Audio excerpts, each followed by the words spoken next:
Hello, আসসালামু আলাইকুম YouTube fans, কী অবস্থা, কেমন আছেন? আশা করি সবাই ভালো আছেন।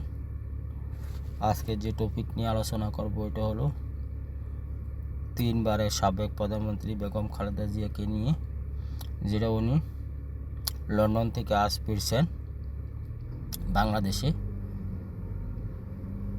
অলরেডি ঢাকা শাহজালাল আন্তর্জাতিক বিমানবন্দরে অবতরণ করছেন বেগম খালেদা জিয়া। কুয়েত কাতারের আমির এয়ার বাস বা এয়ার অ্যাম্বুলেন্স যেটি বলি না কেন ওইটা দিয়েছেন উনিকে ওই লন্ডন থেকে আসার জন্য বাংলাদেশে।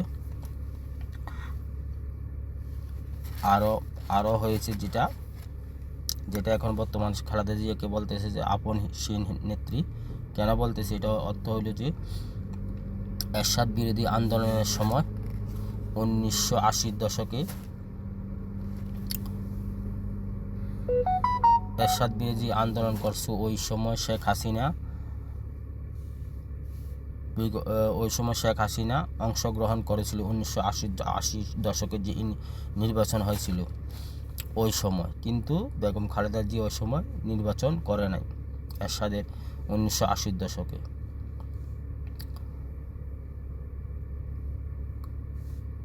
খালেদা জিয়া অংশগ্রহণ করেনি। তারপরে এই জন্য তাকে বলা হয়, খালেদা জিয়াকে বলা হয় আপসহীন নেত্রী। তারপর থেকে উনি আপসহীন নেত্রী হিসাবে মানে দেশের মানুষের কাছে গ্রহণযোগ্যতা পেয়েছে।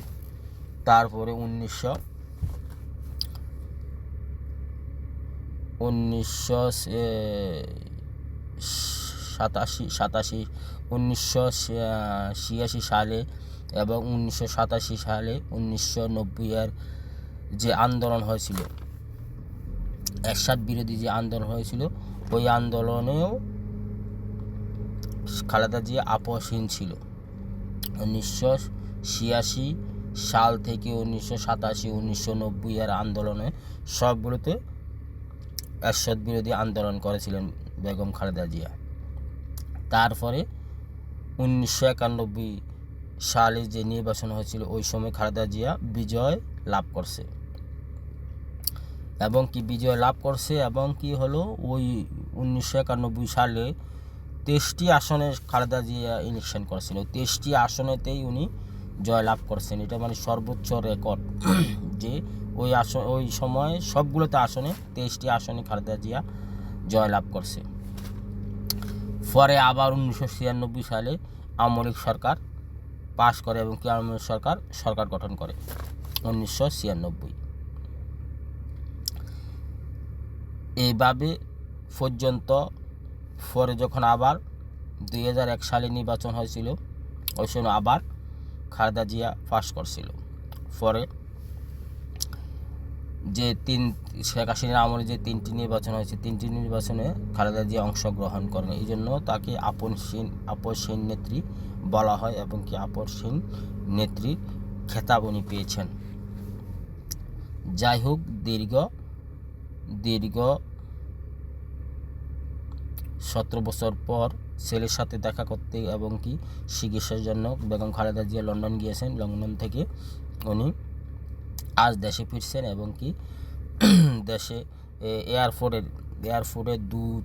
দুই সাইডে যে রাস্তা আছে, রাস্তার সাইডে নেতাকর্মীদের ভিড়। কেন পুরো রাস্তা দখল করে না? কেন হলো পুরো রাস্তা আজকে SSC পরীক্ষা চলতেছে, এই জন্য নেতাকর্মী এবং বিএনপি মহাসচিব মির্জা ফখরুল ইসলাম আলমগীর বা সর্বোচ্চ মহল থেকে এবং ডিএমপি কমিশনার বলতেছে আপনারা যে জায়গা আছেন সবাই জায়গা থেকে সবাইকে সুযোগ করে দিবেন, আপনারা মিছিল মিটিং করবেন, আপনাদের নেত্রী আসবে। তো আপনারা এই জন্য রাস্তার সাইডে দাঁড়িয়ে নেত্রীকে শুভেচ্ছা জানাবেন, রাস্তা ব্লক করবেন না। এটা বিএনপির মহাসচিবের থেকে বলা হয়েছে, সর্বোচ্চ মহল থেকে বলা হয়েছে। এই জন্য সবাই রাস্তার দুই ধারে দাঁড়িয়ে খালেদা জিয়াকে শুভেচ্ছা জানিয়েছেন। অলরেডি খালেদা জিয়া এখন তার যে বাসভবন গুলশানে ফিরোজার ফতে উনি রাস্তায় আছেন, ইতিমধ্যে উনি পৌঁছে যাবেন। Thank you very much. ভিডিওটা কেমন হলো জানাবেন, আর হলো সাবস্ক্রাইব ফুল ভিডিও দেখবেন। আসসালামু আলাইকুম।